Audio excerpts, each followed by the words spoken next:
Good morning, children. A very, very, very good morning because yesterday it was a rainy day, so today is already good and it's morning. So, wake up, all of you, and now it's time to do something in your GK books. So, we are starting with our EV 3 course, right? In the last GK class, I gave you a worksheet to be completed that you have not submitted to me till now. So on Saturday, I want you all to submit me your GK homework. Now, see, symbols of India.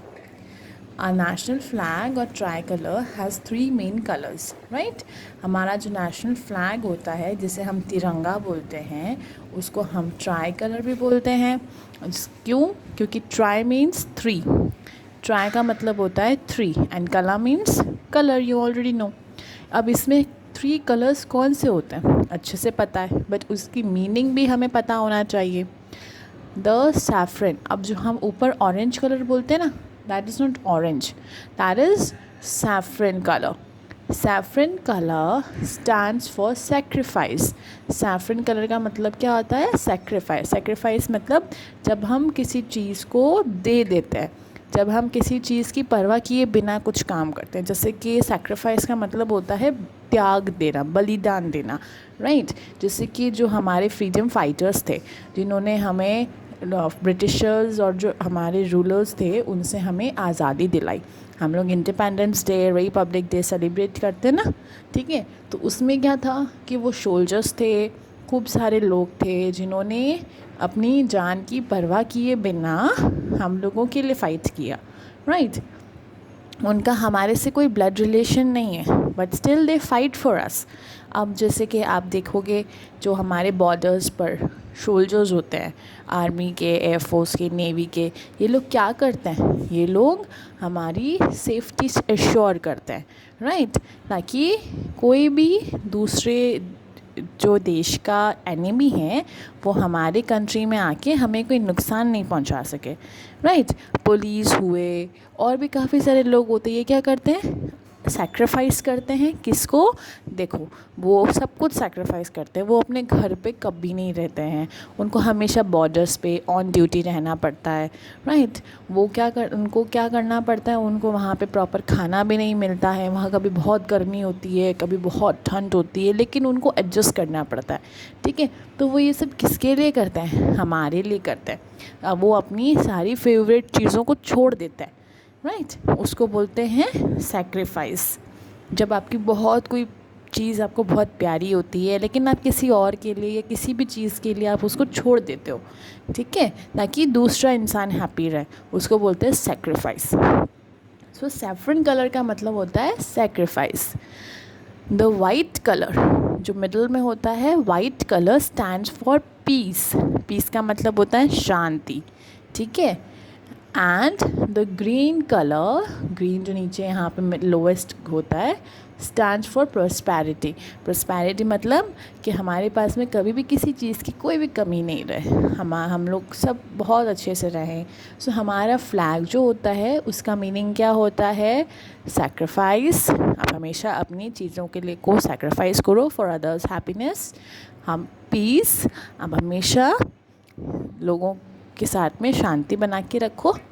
And prosperity, हमेशा खुद के पास में भी सब चीज़ें रखो, दूसरे के पास में भी किसी भी चीज़ की कमी मत होने दो. That means sharing and caring, right? Now so you need to colour the tricolour with the right colours आपको कलर करना है, okay? Now we should respect a national flag. We should never let it lie on the floor. अब हमें हमारा national flag को respect करना चाहिए. उसके लिए क्या करना चाहिए? हमें कभी भी उसे नीचे नहीं गिराना चाहिए. कभी अगर आपने कोई फ्लैग कोई नीचे गिरा हुआ देखा भी है तो we should just pick it up and keep it properly, okay? Now question number B. Our India has many national symbols. ठीक है, नेशनल सिम्बल्स मतलब कुछ ऐसी निशानियाँ होती हैं. Do you know them? Tick the correct ones. अब आपको आर नेशनल बर्ड, इन दोनों में से नेशनल बर्ड कौन सा है? पिकॉक है या पैरट है? So you need to tick on peacock. Our national animal, अब इन दोनों में से हमारा नेशनल एनिमल कौन सा है? Obviously tiger. Our national flower, which one of these is our national flower? Lotus. Our national fruit is mango. Okay, so this is our page number 16, symbols of India. Now we will come on page number 17, monuments of India. monuments का मतलब क्या होता है? इमारतें. monuments मतलब बड़ी बड़ी जो buildings होती हैं, इमारतें होती हैं of India. राइट अब देखो इसके अंदर सबसे पहले मैं आपको ये बता दूं कि इसके अंदर जो हमारे क्वेश्चंस आएंगे वो क्वेश्चंस होंगे इस तरीके के. मॉन्यूमेंट का नाम होगा, in which place it is located. Okay, ma'am इसका PDF भी शेयर करेगी कि how ma'am will going to ask you questions from both these pages. Now you have to write the name and location. Name मतलब नाम लिखना है and location मतलब जगह का नाम लिखना है. Of each of these famous monuments. ये सब बहुत फेमस मॉन्यूमेंट्स हैं. आप लोग काफ़ी सारे लोग यहाँ पे जाके भी आए हो. Okay, of India. Take help from the given clues. ये क्लू बॉक्स है. इस क्लू बॉक्स में से हमें name of the monument and its place we have to just match and we have to write it here. So first one, can you tell me what is the first picture is? Okay, this is the Red Fort. Name of this monument is Red Fort. And where it is located? It is located in Delhi. Delhi. Right. Now, question number 2. What is this? You all know. This is the Taj Mahal. Okay. This is Taj Mahal. And where it is located in? It's located in Agra. Alright. Now third. What is this? This is the Victoria Memorial. This is the Victoria Memorial.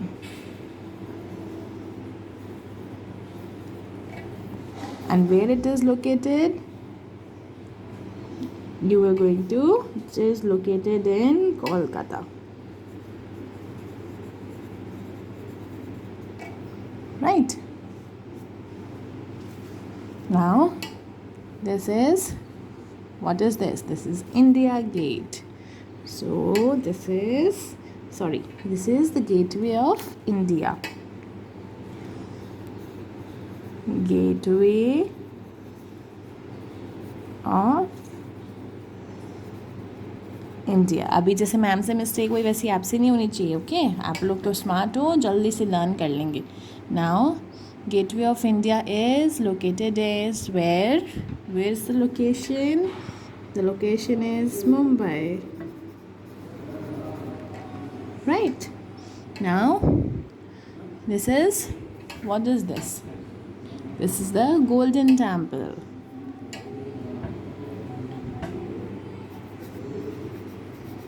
Golden